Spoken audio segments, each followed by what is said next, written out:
Անցնենք առաջ, ում գծերի մասին նոր ասեցի, սկսենք սովորական գծերից, երբ որ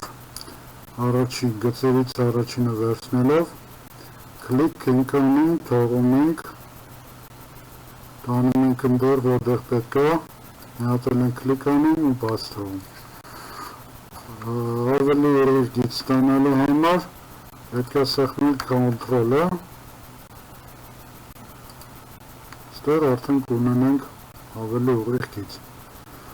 Գծերն էլ ունեն իրենց չափերը, եթե մեզ պետք է որևէ կոնկրետ չափի գիծ, այդ դեպքում մենք պետք է չափը գրենք ու Enter սեղմենք։ Նաև տեքստերի մասին անցնենք, որ սեղմելով տառի վրա, կլիկ անելով դաշտում,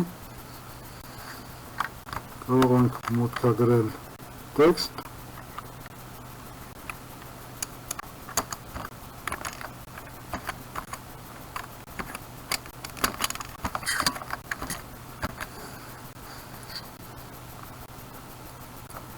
իհարկե չմոռանալով, որ հայերեն գրելու համար մեզ պետք են